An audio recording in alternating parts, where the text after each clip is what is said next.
أحسن قولا ممن دعا إلى الله وعمل صالحا وقال إنني من المسلمين. إن الحمد لله نحمده ونستعينه ونؤمن به ونتوكل عليه ونعوذ بالله من شرور أنفسنا ومن سيئات أعمالنا من يهده الله فلا مضل له ومن يضلل فلا هادي له أشهد أن لا إله إلا الله وحده لا شريك له وأشهد أن محمدا عبده ورسوله أرسله بالهدى ودين الحق ليظهره على الدين كله ولو كره المشركون. اللهم صل على محمد وعلى آل محمد كما صليت على إبراهيم وعلى آل إبراهيم إنك حميد مجيد.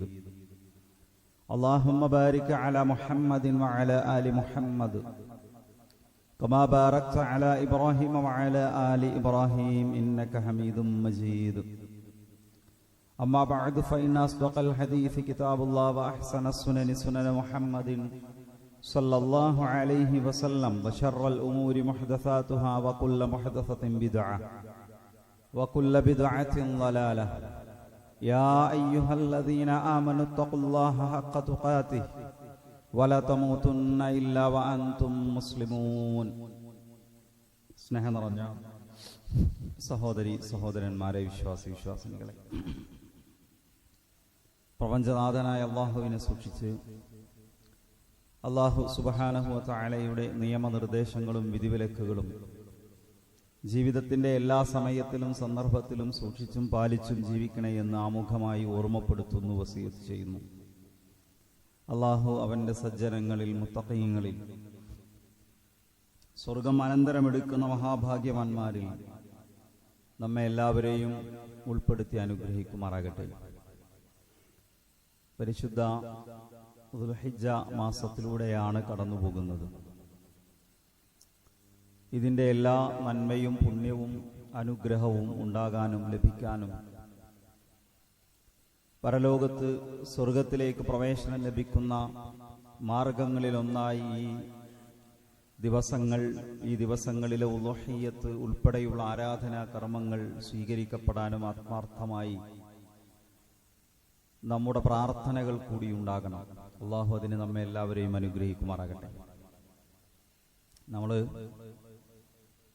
School അവധിക്കാലം കഴിഞ്ഞ് പുതിയ ഒരു അധ്യയന വർഷത്തിലേക്ക് പ്രവേശിക്കാനിരിക്കുകയാണ്. 2 ദിവസം കഴിഞ്ഞാൽ സ്കൂളുകൾ തുറക്കാൻ പോവാം.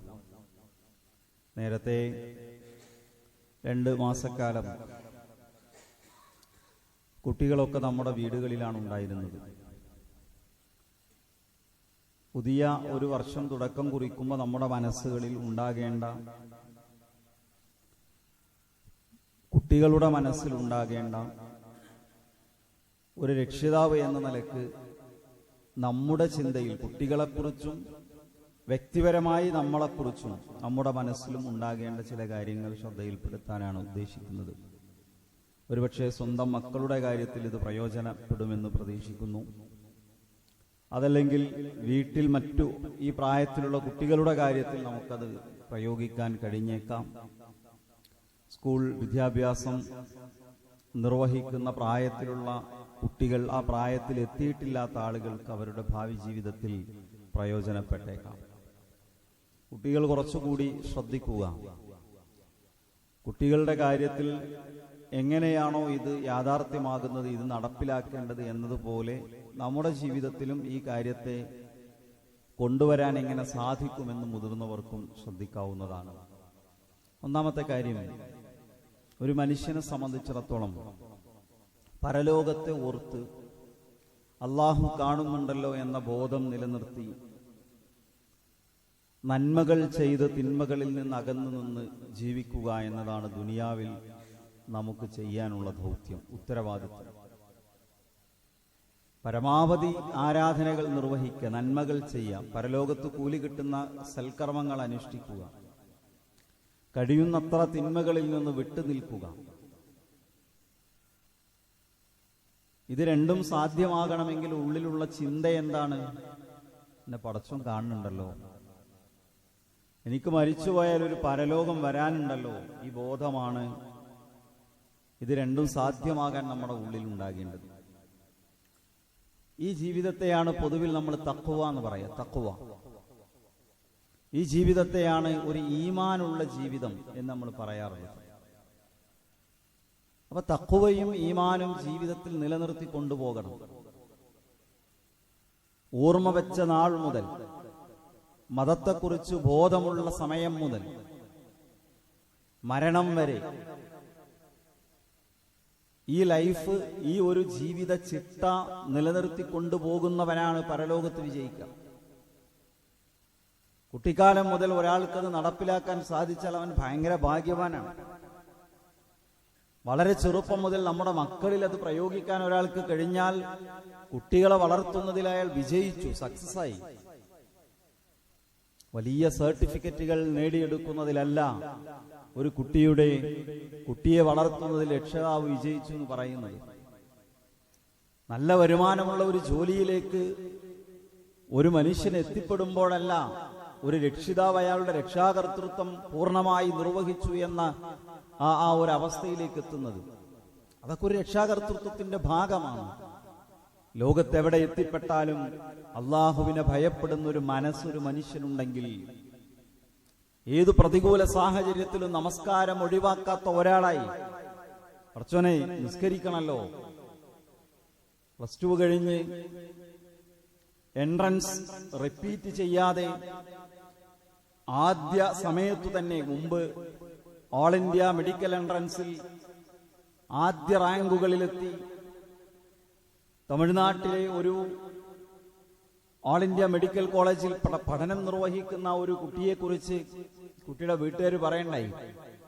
വീട്ടിലേക്ക് അവധിക്ക് വന്നപ്പോ തൊട്ടടുത്ത ദിവസം മടങ്ങിപ്പോയി എന്നാണ്. എന്താ മടങ്ങിപ്പോകാനുള്ള കാരണം? എന്റെ ഖുർആൻ പരിഭാഷ ഞാൻ മറന്നുവെച്ചു. ഖുർആൻ പരിഭാഷ വായിക്കാത്ത ഒരു ദിവസം പോലും എനിക്കുണ്ടാകാറില്ല. കൂടെ പോകുമ്പോഴെല്ലാം ബാഗിൽ അത് കൊണ്ട് നടക്കും.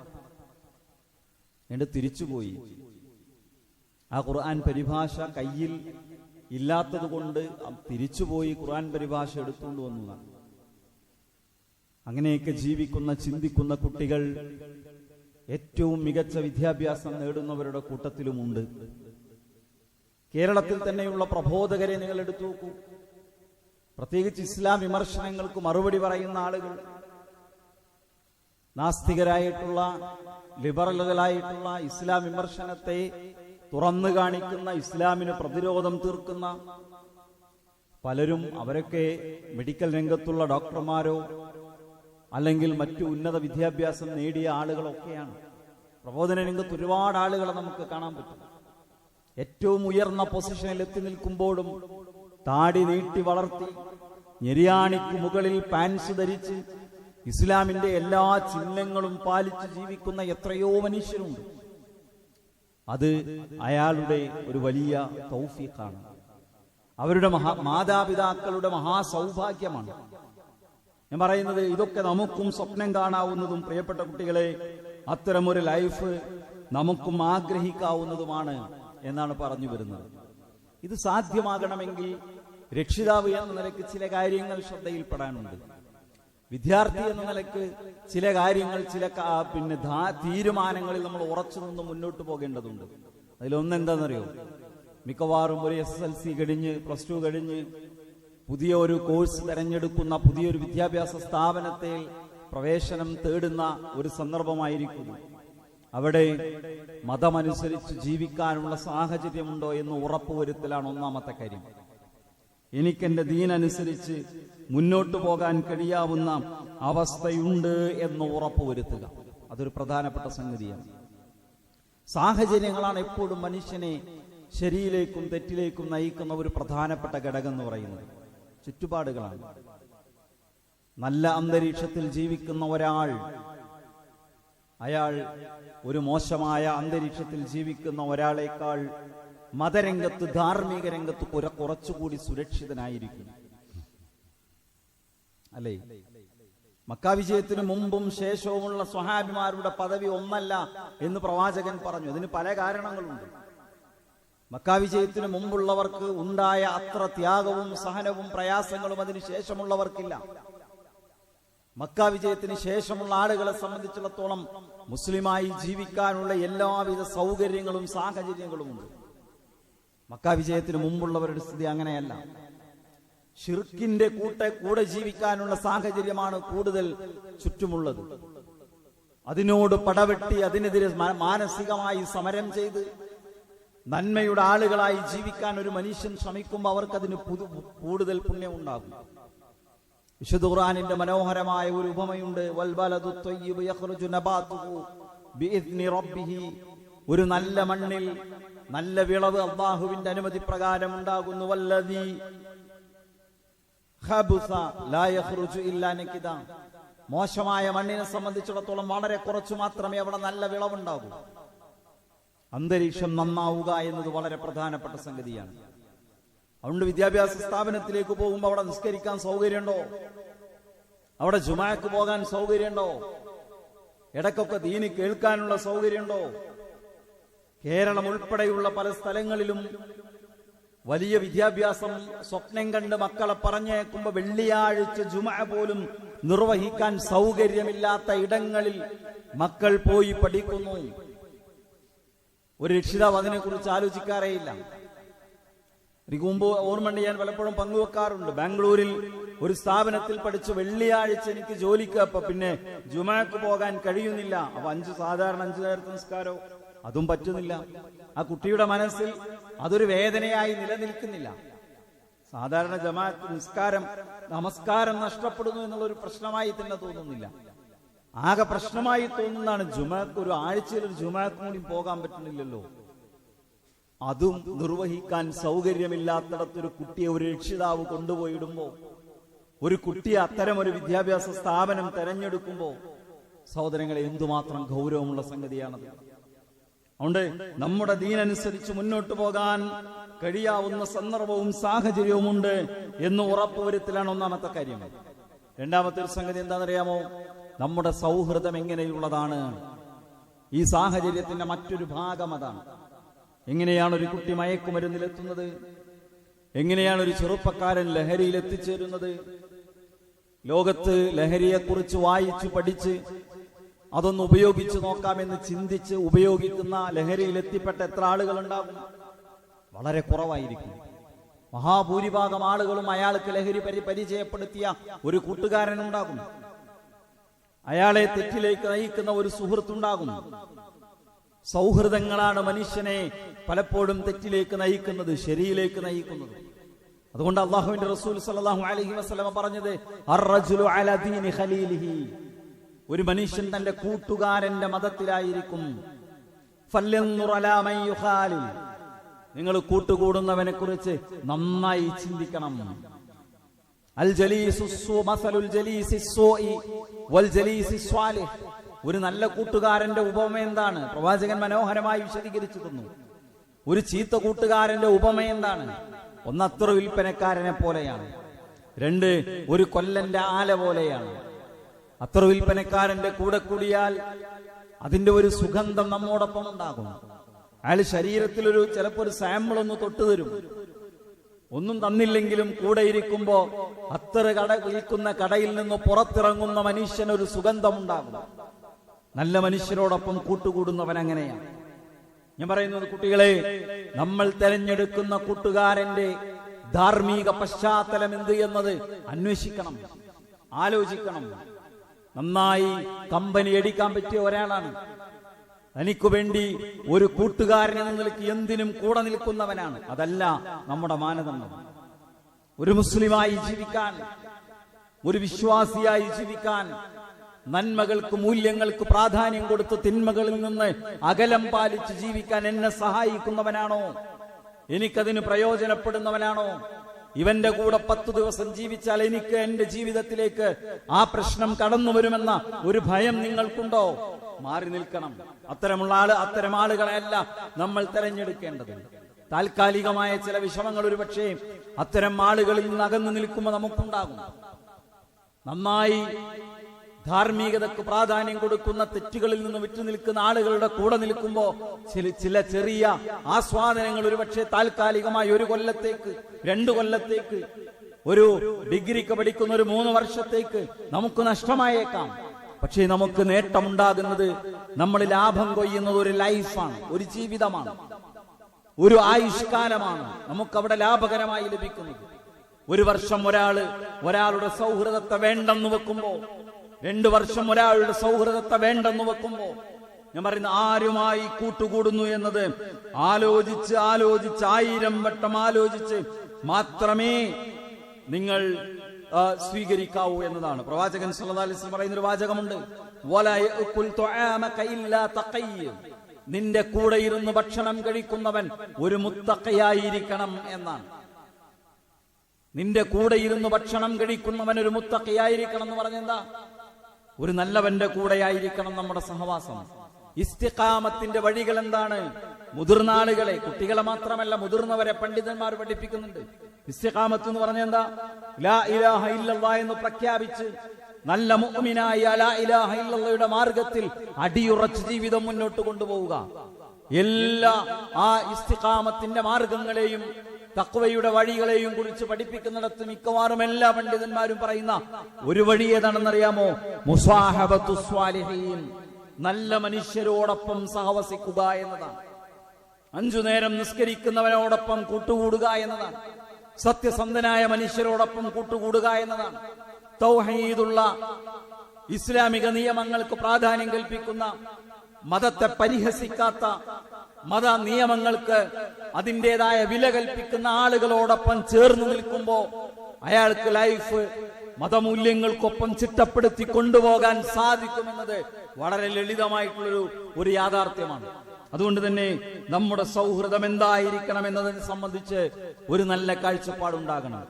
മൂന്നാമത്തെ ഒരു സംഗതി, എപ്പോഴും നമുക്ക് അനുകൂലമായ സാഹചര്യം ജീവിതത്തിൽ ഉണ്ടാകണമെന്ന് പ്രതീക്ഷിക്കാൻ കഴിയുമോ? ജീവിതത്തിന്റെ എല്ലാ തലങ്ങളിലും നമുക്ക് അനുകൂലമായ സന്ദർഭങ്ങളിലൂടെ മാത്രമേ ഒരാൾക്ക് കടന്നു പോകാൻ സാധിക്കൂ എന്ന സാഹചര്യം ഉണ്ടാകാൻ കഴിയുമോ? അങ്ങനെ സാധിക്കുക എന്നുള്ളത് പ്രത്യേകിച്ച് നമ്മളൊക്കെ ജീവിക്കുന്ന സാഹചര്യത്തിൽ വളരെ കുറവാണ്.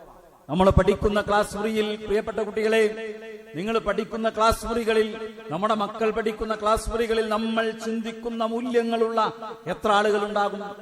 ആ ക്യാമ്പസിനകത്ത് എത്ര ആളുകളുണ്ടാകും? ഹോസ്റ്റൽ മുറിയിൽ എത്ര ആളുകളുണ്ടാകും? പ്രതികൂലമായ സാഹചര്യങ്ങളായിരിക്കും കൂടുതൽ നമുക്കുണ്ടാവുക. ഇത് നമ്മൾ ഗൗരവത്തോടു കൂടി കാണണം. പ്രതികൂലമായ സാഹചര്യത്തിൽ പിടിച്ചു നിൽക്കാനുള്ള ഒരു ദൃഢനിശ്ചയമുണ്ട്, അത് വളരെ പ്രധാനപ്പെട്ടതാണ്. പ്രതികൂലമായ സാഹചര്യത്തിലും പിടിച്ചു നിൽക്കാനുള്ള ഒരു മനസ്സ്. കുറച്ചൊക്കെ അങ്ങനെ നിൽക്കും. വീട്ടിൽ നിന്ന് പോരുമ്പോ തലേ ആഴ്ചയിൽ കേട്ട ഖുതുബ, അതിന്റെ മുമ്പത്തെ ആഴ്ച സിയാറിയിൽ നിന്ന് കേട്ട ക്ലാസ്, അല്ലെങ്കിൽ മുമ്പെപ്പോഴോ മദ്രസയിൽ നിന്ന് പഠിച്ച പാഠങ്ങൾ, ഉമ്മയും ഉപ്പയും നിർബന്ധമായും പാലിക്കണമെന്ന് ആവശ്യപ്പെട്ട ചില ഉപദേശങ്ങൾ, അതൊക്കെ പാലിച്ചു. ഒന്നാമത്തെ ദിവസം ഹോസ്റ്റൽ മുറിയിൽ എത്തിയപ്പോ 5 നേരം നിസ്കരിച്ചു. 2ാമത്തെ ദിവസവും നിസ്കരിച്ചു. 3ാമത്തെ ദിവസം നിസ്കരിച്ചു. 4ാമത്തെ ദിവസവും സുബഹിക്ക് എഴുന്നേൽക്കുമ്പോ കൂടെയുള്ളവർ കൂർക്കം വലിച്ചുറങ്ങാണ്. അപ്പൊ എന്താ തോന്നുന്നത്? കുറച്ചുകൂടി കഴിയട്ടെ, ഇന്നലെ കുറച്ച് വൈകിയല്ലേ ഉറങ്ങിയത്, കുറച്ചേരം ഒന്ന് കിടക്കാം പറഞ്ഞു. പറയുന്നെന്തറിയോ? അവിടെ അവസാനിച്ചു. ആ ചിന്ത നമ്മുടെ മനസ്സിലേക്ക് വരാൻ പാടില്ല. നമ്മൾ വിചാരിച്ചില്ലെങ്കിലും ആ ചിന്ത വരുമ്പോഴും 3 മണിക്ക് ഉറങ്ങാൻ കിടന്നാലും സുബഹിന്റെ ബാങ്ക് കേൾക്കുമ്പോൾ ഞാൻ എഴുന്നേൽക്കുമെന്നതൊരു വെല്ലുവിളിയായി ഏറ്റെടുക്കാൻ കുട്ടികൾക്കും മുതിർന്നവർക്കും സാധിക്കണമെന്ന് ഞാൻ പറയുന്നു. രാത്രി മുഴുവൻ ഉറക്കമൊഴിച്ചാലും സുബഹിന്റെ ബാങ്കൊലി കേൾക്കുമ്പോൾ ഞാൻ എഴുന്നേൽക്കുമെന്നത്, ആ തീരുമാനത്തിൽ അടിയുറച്ചു നിൽക്കാൻ നമുക്ക് കഴിയണം. അപ്പോഴേ നമ്മൾ വിചാരിച്ചിടത്ത് നിലനിർത്താൻ നമുക്ക് കഴിയുള്ളൂ. നമ്മൾ വിചാരിക്കുന്ന ആ ഒരു തഖ്വയിൽ അധിഷ്ഠിതമായ ജീവിതം മുന്നോട്ട് കൊണ്ടുപോകാൻ നമുക്ക് പറ്റുള്ളൂ. ഒരു തീരുമാനം എടുക്കുന്നു, തൊട്ടടുത്തുള്ള ആൾ വേറൊരു ലൈഫ് സ്റ്റൈലുള്ള ഒരാളാണ്, കൂടെ ജീവിക്കുന്ന ആൾ മറ്റൊരു ജീവിത രീതിയിലുള്ള ആളാണെന്ന് അവരോടൊപ്പം കൂടിക്കൊടുക്കാം. ആ മനസ്സൊരിക്കലും ഉണ്ടാകാൻ പാടില്ല. ആ മനസ്സ് ഒരിക്കലും ഉണ്ടാകാൻ പാടില്ല. ക്ഷമാന്ന് മതം പഠിപ്പിക്കുന്നത് എന്തിനൊക്കെയെന്നറിയോ? ദേഷ്യം വരുമ്പോൾ ക്ഷമിക്കുന്നതിന് മാത്രമല്ല. ദേഷ്യം വരുമ്പോൾ ക്ഷമിക്കുക എന്നുള്ളത് വലിയ കൂലിയുള്ള കാര്യമാണ്. ചെറിയ കാര്യമല്ല. എനിക്ക് ഭയങ്കര ദേഷ്യം വരും, പിടിച്ചാൽ കിട്ടില്ല. ചില ആൾക്കാർ അഭിമാനത്തോടു കൂടി പറയും. അത് അപമാനത്തോടു കൂടി പറയേണ്ട കാര്യം, അഭിമാനത്തോടു കൂടി പറയേണ്ടതല്ല. രണ്ടാമത്തെ ക്ഷമ എന്ന് മതം പഠിപ്പിക്കുന്നത് പരീക്ഷണങ്ങളിലുള്ള ക്ഷമയാണ്. ഒരു പനി 4 ദിവസം പനിച്ച എന്താ പടച്ചോനെ ഇത് മാറാത്തത് എന്ന് ചോദിക്കാൻ പാടില്ല. മനസ്സിലായില്ലേ? സാമ്പത്തിക ബുദ്ധിമുട്ട് ഈ മാസം തീരുമെന്ന് വിചാരിച്ച 10 കൊല്ലം കഴിഞ്ഞിട്ടും തീർന്നില്ലെങ്കിലും അല്ലെ, എന്റെ ഒരു കഷ്ടകാലം എന്ന വാക്കൊരിക്കലും ഒരു വിശ്വാസിയുടെ മനസ്സിന് വരില്ല. അയ്യൂബ് നബി അവിടെ നമുക്ക് മാതൃക. മൂന്നാമത്തെ ക്ഷമ എന്തറിയോ?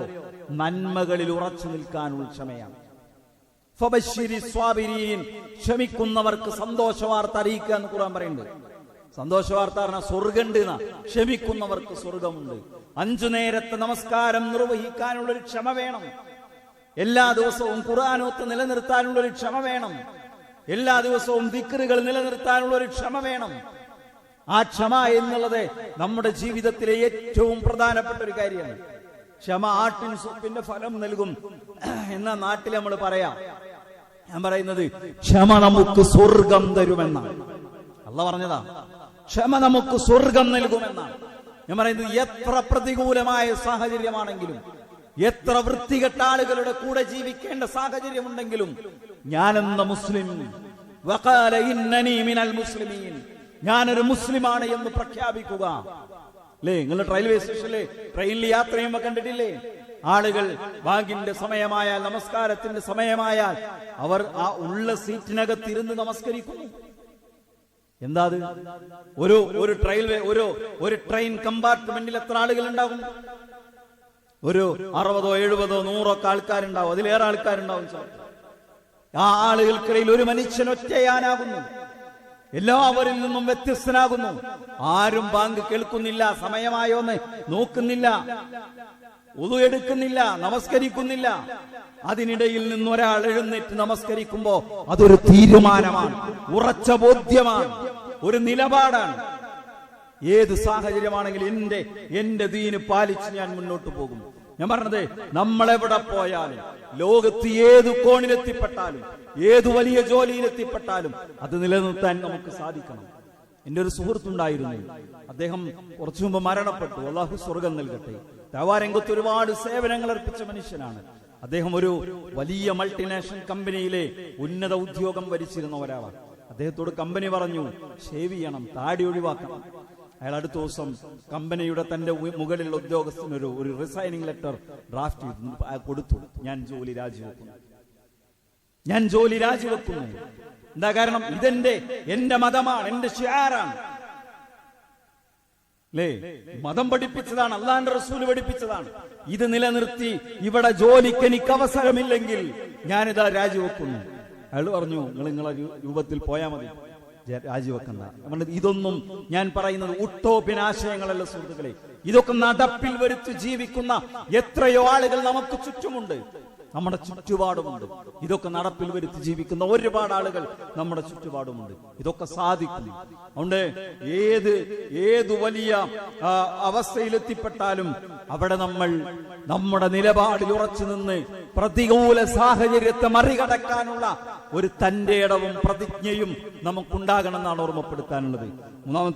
നാലാമത്തെ കാര്യം, പ്രത്യേകിച്ച് രക്ഷിതാക്കളോട് പറയാനുള്ള എന്താ അറിയോ? നമ്മൾ കുട്ടികളെ സ്കൂളിൽ കൊണ്ടുപോയി ചേർക്കും, കോളേജിൽ കൊണ്ടുപോയി ചേർക്കും, പിന്നെ നമ്മൾ അങ്ങോട്ട് തിരിഞ്ഞു നോക്കൂല. ഒരിക്കലും ഉണ്ടാകാൻ പാടില്ല. മക്കൾ നന്നായി വളരാൻ അങ്ങനെ 2 കാര്യമുണ്ട്. ഒന്ന്, അവരുടെ ഭൗതിക വിദ്യാഭ്യാസം ലക്ഷ്യം കാണാൻ. എന്തിനാ കൊണ്ടുപോയി ചേർത്ത്? അത് ലക്ഷ്യം കാണണം. 2, അവർ വഴിതെറ്റിപ്പോകരുത്. ഞാനിവിടെ പ്രാധാന്യപൂർവ്വം പറയുന്നത് വഴിതെറ്റിപ്പോകാതിരിക്കാൻ, മറ്റത് അപ്രധാനമായത് കൊണ്ടല്ല. അല്ലേ, ഏറ്റവും മികച്ച വിദ്യാഭ്യാസം മക്കൾക്ക് ഉണ്ടാവുക എന്നുള്ളത് പ്രധാനപ്പെട്ട സംഗതിയാണ്, വളരെ പ്രധാനപ്പെട്ട സംഗതിയാണ്. അതിലെല്ലാവരും ശ്രദ്ധ കൊടുക്കണം.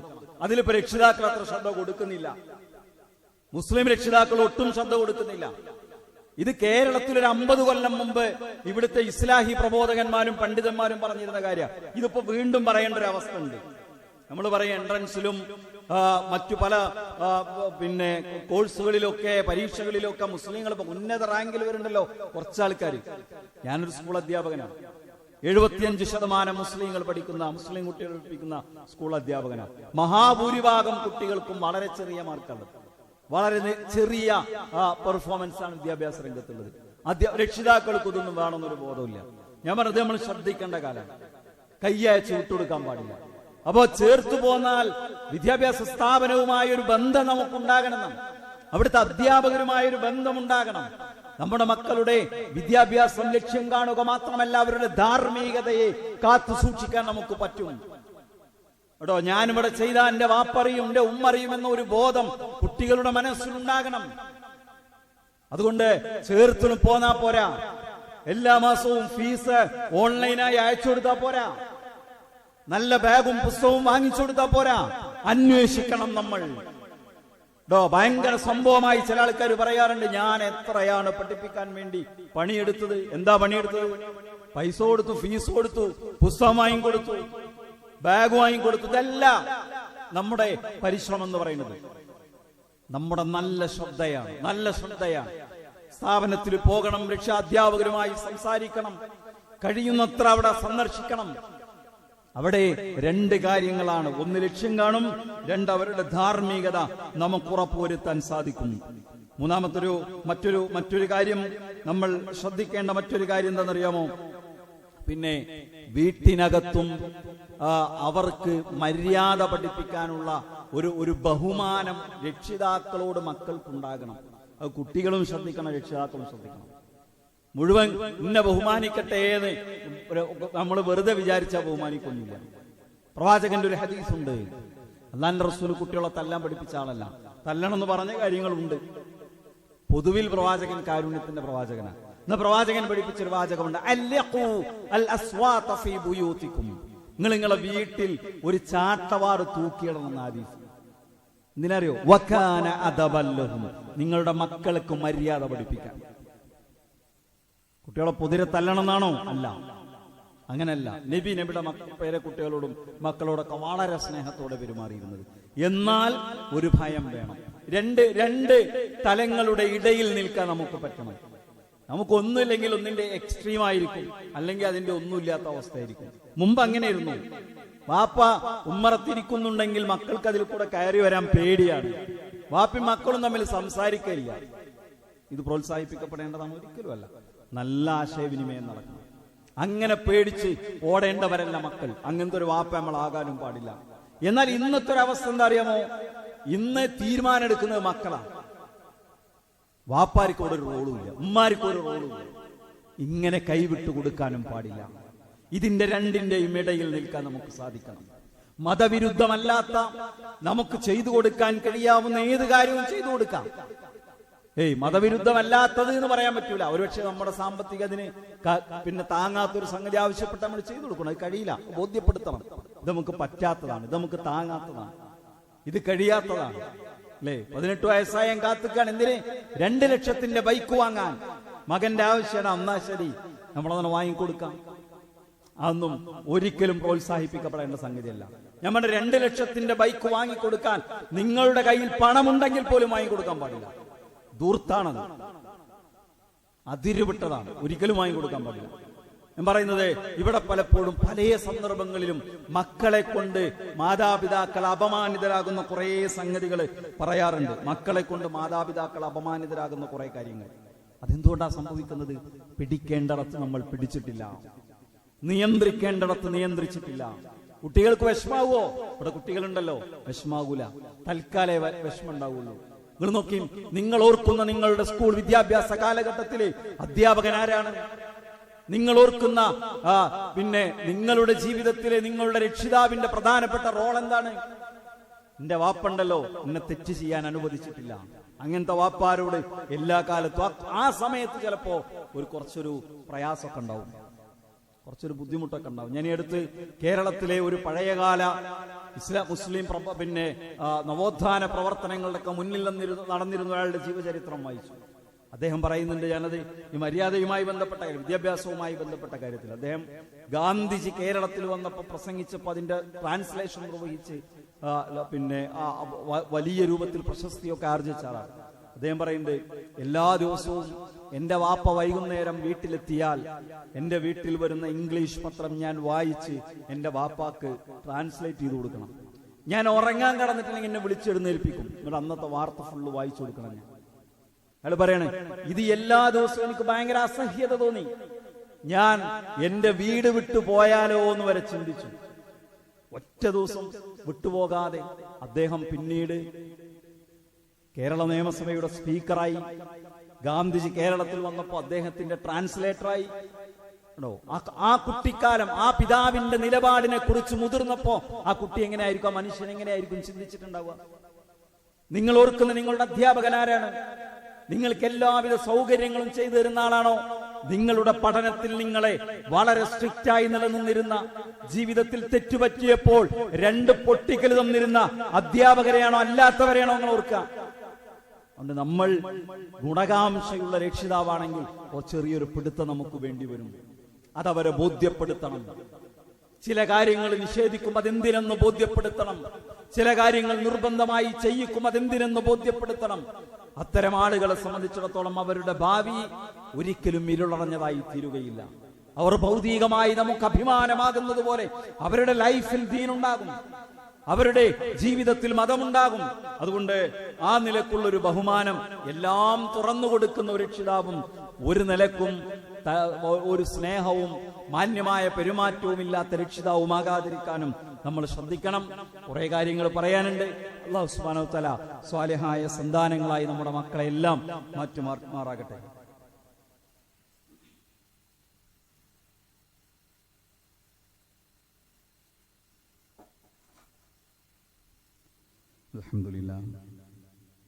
അൽഹംദുലില്ലാഹി റബ്ബിൽ ആലമീൻ. اللهم صل وسلم على نبينا محمد وعلى آله وأصحابه أجمعين. أما بعد اتقوا الله عباد الله. സ്നേഹം നിറഞ്ഞ സഹോദരി സഹോദരന്മാരെ, വിശ്വാസികൾ, അല്ലാഹുവെ സൂക്ഷിച്ച് റബ്ബിന്റെ നിയമനിർദ്ദേശങ്ങളും വിധിവിലക്കുകളും ജീവിതത്തിന്റെ എല്ലാ സമയത്തിലും സന്ദർഭത്തിലും സൂക്ഷിച്ചും പാലിച്ചും ജീവിക്കണേ എന്ന് ഒരിക്കൽ കൂടി ഓർമ്മപ്പെടുത്തുന്നു, വസിയത്ത് ചെയ്യുന്നു. നമ്മുടെ മക്കൾ ഐഹിക ജീവിതത്തിലും പാരത്രിക ജീവിതത്തിലും ഉപകാരമുള്ളവരാകാൻ ഒരു പുതിയ അധ്യയന വർഷത്തിലേക്ക് പ്രവേശിക്കുന്നതിന്റെ പശ്ചാത്തലത്തിൽ കുട്ടികളുടെ ഭാഗത്തുനിന്നും രക്ഷിതാക്കളുടെ ഭാഗത്തുനിന്നും ചെയ്യാൻ കഴിയാവുന്ന ചില കാര്യങ്ങളാണ് ശ്രദ്ധയിൽപ്പെടുത്തി. 2 കാര്യങ്ങൾ കൂടി സൂചിപ്പിച്ച് അവസാനിപ്പിക്കണം. ഒന്ന് എന്താണെന്ന് വെച്ചാൽ, ഒരുപക്ഷെ ഒരു ചെറുപ്പകാലത്ത് മദ്രസ പഠനമൊക്കെ കഴിഞ്ഞ ഒരു സമയത്ത് കുട്ടികളിൽ ഉണ്ടാകുന്ന ദീനിനോടുള്ള സ്നേഹം, മതബോധം, അതൊക്കെ കുറച്ച് കഴിയുമ്പോൾ അവസാനിച്ചു പോകും. അത് മുതിർന്നവർക്കും അങ്ങനെ തന്നെയാണ്, കുട്ടികൾക്ക് മാത്രമല്ല. നമ്മൾ ഒരു ഖുത്ബയിൽ നന്നായി മരണവും പരലോകമൊക്കെ കേട്ടാൽ അന്നൊരു പേടി ഉണ്ടാവും. ഇങ്ങനെ കുറച്ചിങ്ങനെ കഴിയുമ്പോൾ നമുക്ക് കൊഴിഞ്ഞു പോകും, ചോർന്നു പോകും. പിന്നെ വീണ്ടും നമ്മളൊന്ന് റീചാർജ് ചെയ്യണം. ഈമാൻ അങ്ങനെയാണ്. അല്ലെങ്കിൽ ഈമാൻ യസീദു വയൻഖുസു എന്നാണ് പ്രവാചകൻ പറഞ്ഞു. ഈമാൻ കുറയും ചെയ്യും, കൂടും ചെയ്യും. ഞാൻ പറയുന്നത്, കുട്ടികൾ സ്വയം ശ്രദ്ധിക്കേണ്ടതും രക്ഷിതാക്കൾ ശ്രദ്ധിക്കേണ്ടതും നമ്മുടെ ജീവിതത്തിൽ ഉണ്ടാകേണ്ടതും ഒരു ഓർമ്മപ്പെടുത്തലിന് നമ്മളെപ്പോഴും വിധേയരാകണം. വെള്ളിയാഴ്ച ഖുതുബകൾ അതിൻ്റെ ഒരു നല്ല വഴിയാണ്. നമ്മൾ ഇടക്കിടക്കൊക്കെ ഒന്ന് ദീനി കേൾക്കുക, മരണത്തെ ഒന്ന് ഓർക്കുക, സ്വർഗത്തെ ഒന്ന് കേൾക്കുക, നരകത്തെക്കുറിച്ചൊന്ന് ഒന്ന് ഒന്ന് ഒന്ന് ചിന്തിക്കുക. ഒരു വിചാരണക്ക് വിധേയമാകുന്നതിന് മുമ്പ് നിങ്ങൾ സ്വയം ഒരു വിചാരണ നടത്തുക. നാളേക്ക് വേണ്ടി എന്ത് ചെയ്തു എന്ന് ഓരോ മനുഷ്യനും ചിന്തിക്കട്ടെ എന്ന വിശുദ്ധ ഖുർആന്റെ വാചകമുണ്ടല്ലോ, ഇത് ഇടക്കിടക്ക് ഉണ്ടാവണം. അതുകൊണ്ട് കുട്ടികൾക്ക് എല്ലാ ആഴ്ചയും ഒരു ദീനിയായ ക്ലാസ് കിട്ടണം. അവർ പങ്കെടുക്കുന്ന ഖുതുബ മലയാളത്തിലുള്ളതാണ് എന്ന് നിങ്ങൾ ഉറപ്പുവരുത്തണം. ഒരു സിആർഇയുടെ ഭാഗമാകണം അവർ. പറ്റുമെങ്കിൽ ധാരാളം കോഴ്സുകൾ ഓൺലൈനായിട്ടൊക്കെ പഠിക്കാൻ അവസരമുണ്ട്. ഭൗതിക വിദ്യാഭ്യാസം നേടുന്നതിനോടൊപ്പം അത്ര ഭാരമില്ലാത്ത, നല്ല ദീർഘകാലമെടുത്ത് പൂർത്തീകരിക്കാൻ കഴിയാവുന്നത് മതി. എല്ലാ ആഴ്ചയും 1 മണിക്കൂർ 2 മണിക്കൂർ ഒരു ക്ലാസിന്റെ ഭാഗമാകുന്ന ഒരവസ്ഥാവിശേഷം ഉണ്ടാക്കിയത് നമുക്കും വേണം. നമ്മൾ എല്ലാ ആഴ്ചയും ഒരു നിശ്ചിത ഇടവേളകളെങ്കിലും ദീനൊന്ന് കേൾക്കണം. സുഹൃത്തുക്കളെ, ഇടക്കൊന്ന് നമ്മൾ മരണത്തെ ഓർക്കണം. ഇല്ലെങ്കിൽ ഉണ്ടല്ലോ നമ്മുടെ ലൈഫ് വഴി തെറ്റിപ്പോകും. അപ്പൊ ചുറ്റും തെറ്റായ വഴിയിലേക്ക് നയിക്കുന്ന ഘടകങ്ങൾ ഉള്ളിടത്ത്, സാഹചര്യം ഉള്ളിടത്ത് മറിച്ചൊന്ന് ചിന്തിക്കാനും കേൾക്കാനുള്ള അവസരം മക്കൾക്കും ഉണ്ടാക്കി കൊടുക്കണം.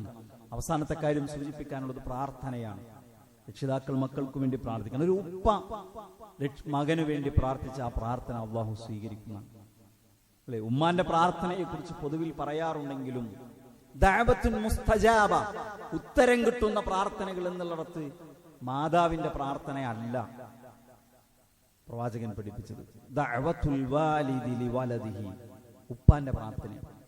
ഉമ്മ സ്ത്രീയാണ്, കുറച്ചുകൂടി ഇമോഷണൽ ആവും, വൈകാരികമാവും, മക്കൾക്ക് വേണ്ടി പെട്ടെന്ന് പ്രാർത്ഥിക്കും. വാപ്പമാരങ്ങനെയല്ല. അതുകൊണ്ട് കുട്ടികളെ ശ്രദ്ധിക്കണം. അതുകൊണ്ട് നമ്മൾ ശരിക്കും മനസ്സറിഞ്ഞ് പടച്ചോനെ ഹിദായത്തിൽ നിലനിർത്തണേ, ഈ ലോകത്തും പരലോകത്തും ഉപകാരമുള്ളതാക്കണേ എന്നൊരു പ്രാർത്ഥന ഉണ്ടല്ലോ, അതെപ്പോഴും പ്രാർത്ഥിച്ചുകൊണ്ടിരിക്കണം. കുട്ടികളും അതെ അല്ലേ. എന്തൊക്കെ പ്രാർത്ഥനകൾ! അല്ലാഹുമ്മ മുഖല്ലിബൽ ഖുലൂബ് സബ്ബിത് ഖൽബി അലാ ദീനിക്. മുതിർന്നവരും പ്രാർത്ഥിക്കേണ്ടതാണ്. എന്റെ മനസ്സിനെ റബ്ബേ നിന്റെ മതത്തിൽ ഉറപ്പിച്ചു നിർത്തേണമേ എന്ന് നിരന്തരമായി പ്രാർത്ഥിച്ചുകൊണ്ടിരിക്കണം. പരലോക വിജയം നേടുന്നവരിൽ ഉൾപ്പെടാനുള്ള പ്രാർത്ഥന നമ്മുടെ ലൈഫിൽ നമ്മുടെ ജീവിതത്തിൽ നമ്മൾ സ്ഥിരമാക്കണം. അപ്പോൾ ഇൻഷാ അല്ലാഹ് നമ്മൾ വിചാരിക്കുന്ന തരത്തിലുള്ള ഒരു ജീവിതത്തെ സാധ്യമാകും. അള്ളാഹു ആ നിലക്ക് നമുക്കെല്ലാവർക്കും നമ്മുടെ ജീവിതത്തെ മുന്നോട്ട് കൊണ്ടുപോകാനുള്ള തൗഫീഖ് നൽകി അനുഗ്രഹിക്കുമാറാകട്ടെ. വന്നുപോയ എല്ലാ തെറ്റുകുറ്റങ്ങളും അള്ളാഹു പുറത്തു മാപ്പ് നൽകുമാറാകട്ടെ. പ്രയാസങ്ങൾ അനുഭവിക്കുന്ന പ്രാർത്ഥന കൊണ്ട് വസിയത്ത് ചെയ്ത ധാരാളം ആളുകളുണ്ട്. അള്ളാഹു എല്ലാവരുടെയും പ്രയാസങ്ങൾ നീക്കി കൊടുക്കുമാറാകട്ടെ. اللهم اغفر للمؤمنين والمؤمنات والمسلمين والمسلمات الأحياء منهم والأموات إنك مجيب الدعوات يا قاضي الحاجات. اللهم أجرنا من النار، اللهم أجرنا من النار، اللهم أجرنا من النار وأدخلنا الجنة يا رب العالمين. اللهم أعز الإسلام والمسلمين وأذل الشرك والمشركين. ربنا آتنا في الدنيا حسنة وفي الآخرة حسنة وقنا عذاب النار. ربنا تقبل منا إنك أنت السميع العليم وتب علينا إنك أنت التواب الرحيم. اللهم صل على محمد وعلى آله وأصحابه وسلم والحمد لله رب العالمين.